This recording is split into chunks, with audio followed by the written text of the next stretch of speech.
ये जेसी पार्टी से उम्मीदवार हैं। तो सविता जी नमस्कार, पहले तो आपको बहुत बहुत बधाई हो। धन्यवाद। और आमजन के प्रति आप क्या क्या अवधारणा रखती हैं, क्या क्या रुझान रखती हैं, क्या क्या समस्याएं हैं, उनके बारे में आप बताएं।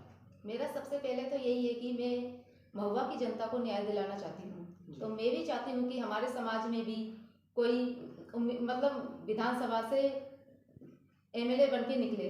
तो मेरा यही है कि जो यहाँ के जो नेता हैं वो यहाँ के लोगों को बहुत परेशान करते हैं। जैसे मेरे हस्बैंड थे, वो 10 साल से यहाँ महुआ में सेवा दे रहे हैं लोगों के प्रति। उनको भगवान कहा जाता है एक तरह से डॉक्टरों का, तो वो गरीबों की सेवा में लगे हुए हैं। उन्होंने कोरोना काल में भी अपनी जान की परवाह किए बगैर लोगों की सेवा की है।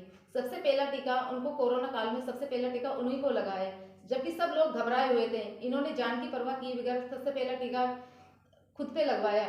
जब लोगों को लगा कि भाई जब ये डॉक्टर ही नहीं डर रहा टीके लगवाने से, जब इनको कोई प्रॉब्लम नहीं किसी तरह की, तो उसके बाद ही सब लोग आगे आए टीका लगवाने के लिए। अब जैसे यहाँ ये सेवा में लगे हुए हैं, कभी यहाँ पे जो डेंगू फैलता है तो सबसे पहले इनकी टीम पहुंचती है।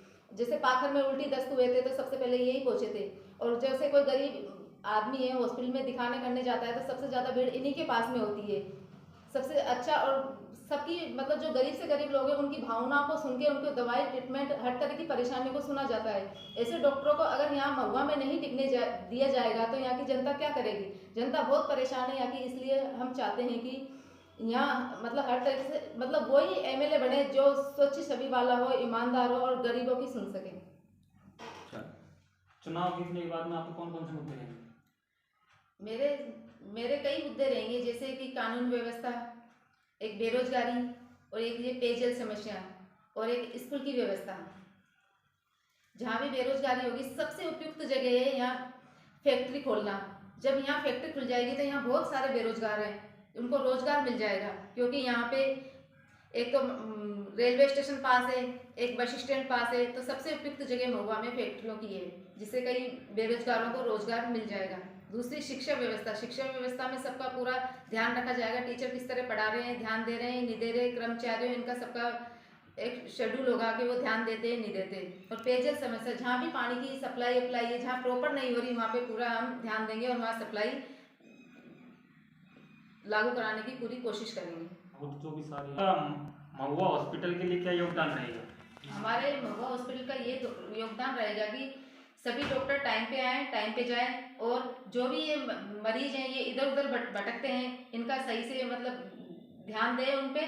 मतलब एक भी ऐसा पेशेंट नहीं होना चाहिए जो मतलब उन पे इधर उधर भटकते हैं, बेचारे परेशान होते हैं। कभी कहते हैं उस चैम्बर में जाओ, कभी कहते हैं उस चैम्बर में जाओ, उनको कुछ ही पता है। सब पे एक फिक्स शेड्यूल होना चाहिए, भाई इस जगह वहाँ पे एक क्या बोलते हैं वो कैंडिडेट होने चाहिए, ताकि उनको प्रॉपर बता सकें कि इस जगह यहाँ जांच होती है। वहाँ पे एक सोनोग्राफी की व्यवस्था नहीं है, तो इसकी भी हम व्यवस्था करवाएंगे। बेचारे मरीज जाते हैं, किसी को ऑपरेशन की जरूरत होती है, किसी को क्या परेशानी होती है, किसी को डिलीवरी होती है, बेचारे वो इतने परेशान होते हैं कि इधर उधर भटकते रहते हैं। तो हम एक सोनोग्राफी की व्यवस्था कराएंगे, जिससे मरीज गरीब से गरीब मरीज भी वहाँ पे हर तरीके से इलाज करवा सके और उनको कोई परेशानी नहीं हो। और वहाँ पार्किंग की व्यवस्था भी नहीं है, तो वो भी हम उस पर भी हम प्रॉपर ध्यान देंगे।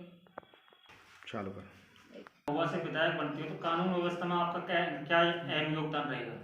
अगर मैं महुआ से एमएलए बनती हूँ तो सबसे पहले यहाँ से गुंडागर्दी खत्म करनी होगी। यहाँ पे बहुत गुंडागर्दी है, हर तरह से कोई भी बहन बेटियाँ हैं, ये मतलब एकदम सुरक्षित नहीं है।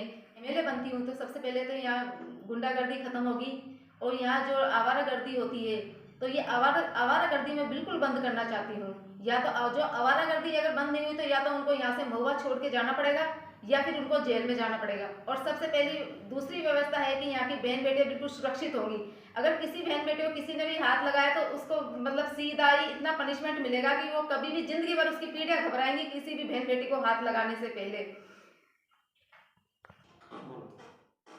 और एक तीसरा, मैं यहाँ जनता की सुनवाई के लिए प्रॉपर तैयार रहूंगी। अगर जनता की सुनवाई के लिए ये नहीं कि एमएलए फोन करे तभी अधिकारी ही उनकी सुनवाई करे, ऐसा नहीं है। अधिकारियों को तुरंत बोलना पड़ेगा कि यहाँ ये व्यवस्था नहीं है, वहाँ तुरंत काम होगा और जनता की हर पल सुनवाई होगी। ऐसा कोई काम नहीं होगा जो जनता ने कहा और वो नहीं होगा। हम इसके लिए प्रॉपर तैयार रहेंगे महुआ की जनता के लिए। जब महुआ की जनता हमारा साथ दे रही है तो हम महुआ की जनता का साथ देने के लिए हमेशा हर पल तैयार रहेंगे।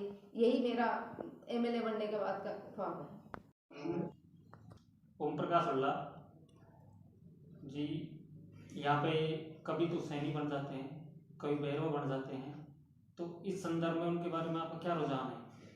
मेरा यही रुझान है कि 10 साल हो गए ये सब ढोंग पाखंड देखते देखते। अब ये ढोंग पाखंड खत्म होने वाला है, क्योंकि सब जनता जान चुकी है। अब जनता कोई मूर्ख नहीं है, इतनी समझदार हो चुकी है कि वो हर चीज को समझती है। इसलिए यहाँ से ढोंग पाखंड को हटाना है। और ये जनता जानती है कि अब जनता को चाहिए कि वो परिवर्तन चाहती है जनता। और हमारे समाज के लोग भी चाहते थे कि हम मतलब कुछ करें। हमारे समाज के लोगों ने हमें जागृत किया है, इसीलिए हम ये समाज सेवा में आए और हमने ये